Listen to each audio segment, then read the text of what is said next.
Hello friends, good morning and welcome back to my channel मिलिर cook house blog. আমার আজকের recipe ডিম আর সয়াবিন দিয়ে খুবই হেলদি এন্ড টেস্টি একটি রেসিপি। আর এই রেসিপি কিন্তু ভাতের সাথে তো খাওয়া যেতেই পারে, ভীষণই ভালো লাগবে। তাছাড়া রুটি, লুচি, পরোটা, নান সব কিছুর সাথে কিন্তু খুব ভালো যায়। যারা আমার চ্যানেলটিকে এখন পর্যন্ত সাবস্ক্রাইব করেছো তাদের অসংখ্য ধন্যবাদ, আর যারা করোনি প্লিজ আমার চ্যানেলটিকে সাবস্ক্রাইব করার অনুরোধ রইল।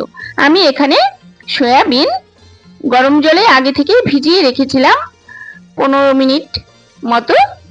তারপর গরম জল থেকে জলটা ছাড়িয়ে তুলে নিচ্ছি।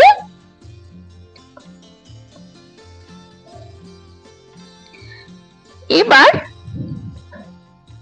দিয়ে দিচ্ছি সামান্য হলুদ গুঁড়ো আর রেড চিলি পাউডার।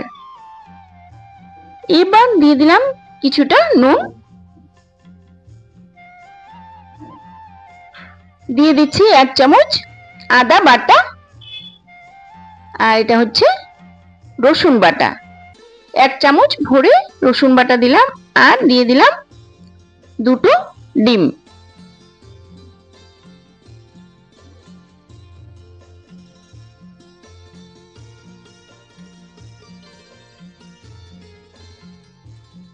এবার দিয়ে দিচ্ছি কিন্তু 1.5 চামচের মতো চালের গুঁড়ো। এবার সবকিছু ভালো করে মিশিয়ে নেব। ঠিক এভাবে ভালো করে মেশাতে হবে। আর এই রেসিপিটা যদি তোমরা এখন পর্যন্ত খেয়ে না থাকো, প্লিজ খুব তাড়াতাড়ি এই রেসিপিটা কিন্তু বাড়িতে তৈরি করে নেবে। এবার কড়া বসিয়ে দিয়ে 3 চামচের মতো তেল দিয়ে দিলাম। সর্ষের তেলেই কিন্তু রান্নাটা হবে। এবার ডিম আর সয়াবিনের মিশ্রণটা খুব ভালো করে ভেজে নেব।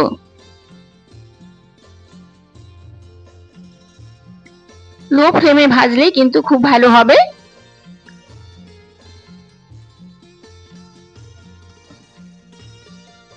যেহেতু সয়াবিনে খুব বেশি তেল টেনে নেয়, সেজন্য লো ফ্লেমে ভেজে নিতে হবে। ভালো করে ভাজা হয়ে গেছে। আর তেলটা কিন্তু অবশ্যই তোমাদের চয়েস মতো দেবে। আমি তেল সবসময় কম তেলে রান্না করার চেষ্টা করি।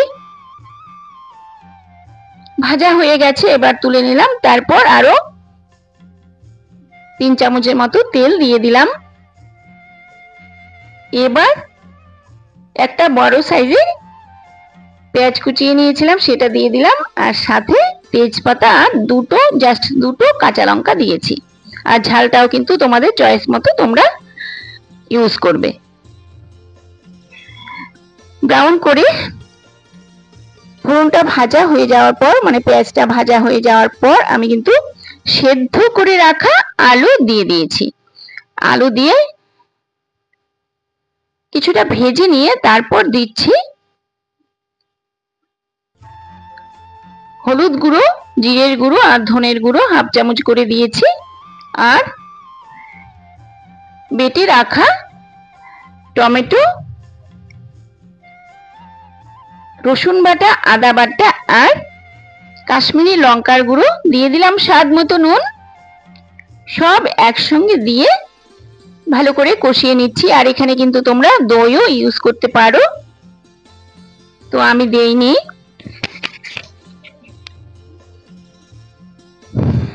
ভালো করে কষিয়ে নেওয়ার পর কিন্তু ভেজে রাখা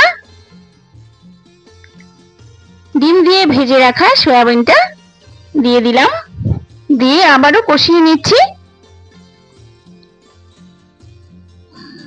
দেখে বুঝতে পারছো এই রেসিপিটা খেতে কতটা টেস্টি হয়। সামান্য জল দিলাম, জল দিয়ে আবারও কষিয়ে নিচ্ছি। যেহেতু আমি তেল কম দিয়ে রান্না করি, তাই কিন্তু এতটাও তেল ভেসে উঠবে না। লো ফ্লেমে কিন্তু আমি কম তেল দিয়ে রান্না করি। তেল তো স্বাস্থ্যের পক্ষে মোটেও ভালো নয়। তো এবার 2 থেকে 3 মিনিট ঢাকা দিয়ে রাখলাম। এবার ঢাকনাটা তুলে নিলাম, যেহেতু আগে থেকেই সবকিছু সেদ্ধ করা, আর আমি রান্নাটাও করছি কিন্তু সেদ্ধ আলু দিয়ে। আর সেদ্ধ আলু দিয়ে রান্না করলে কিন্তু খেতে অসাধারণ টেস্ট হয়। আর এই রেসিপিটা দেখেই বুঝতে পারছো কতটা টেস্ট হয়েছে। সুতরাং আর দেরি না করে ঝটপট এই রেসিপিটা বানিয়ে সবাইকে তাক লাগিয়ে দাও, কতটা ভালো লাগে খেতে। সকালে ব্রেকফাস্টে লুচি পরোটার সাথে খেতে পারো।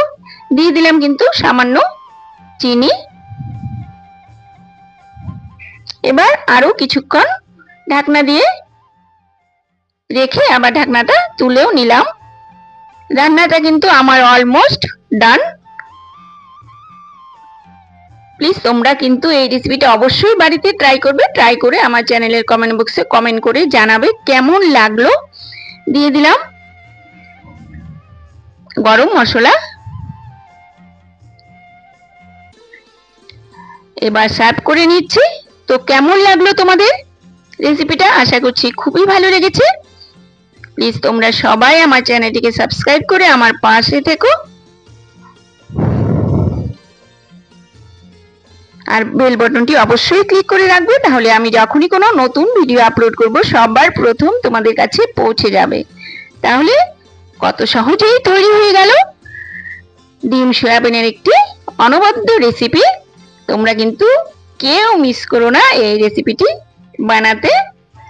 তাহলে আজকে এই পর্যন্তই, আবার চলে আসবো কোনো নতুন রেসিপি বা ব্লগের সাথে।